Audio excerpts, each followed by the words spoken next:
He actually wrote it based off of a painting by Watteau called The Embarkation for Cythera, which depicts basically like a group of lovers exploring the mystical island of Cythera, and I love the way that he weaves the mysterious feeling of the painting into his piece. The next piece I'll be playing is a prelude. The melody and lyrics of this prelude were originally written in 1500 by Martin Luther. It was a Reformation folk song. And then it was later arranged by Bach for solo organ, and then after that, arranged for solo piano by Ferruccio Busoni, who's an Italian composer and pianist. The version that I'm singing, or the version that I'm playing and will not be singing, does not have lyrics, but the lyrics that were in the original talk about being grateful to God for his sending his son to save us, and the title of the song translates to Christians one and all rejoice. And so I hope you can all feel the rejoicing attitude of the pieces I play.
It's the story of Hero and Leander, and for anyone who isn't familiar with their story, I'll just summarize it really quickly. Essentially, Hero is, she's a priestess for the goddess Aphrodite, and so she's sworn to never marry, but one day she meets Leander at a Zeus festival, and they immediately fall in love.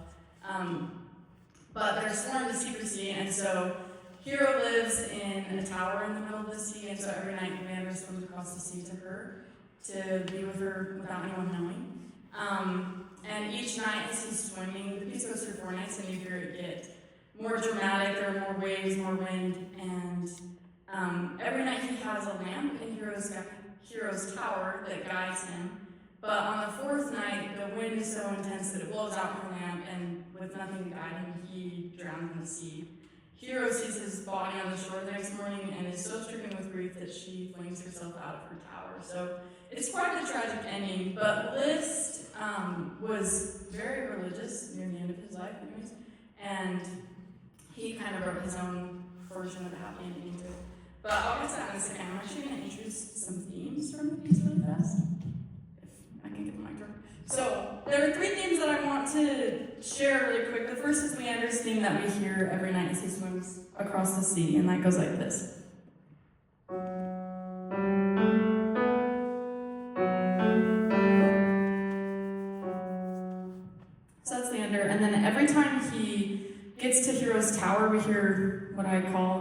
their love duet, essentially.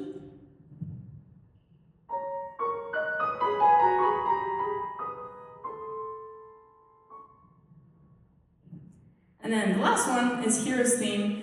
This one doesn't show up as much in the first part of the piece, but it becomes prominent later on. And I kind of think of it as maybe Hero praying for Leander's safety or anything else, and it sounds like this.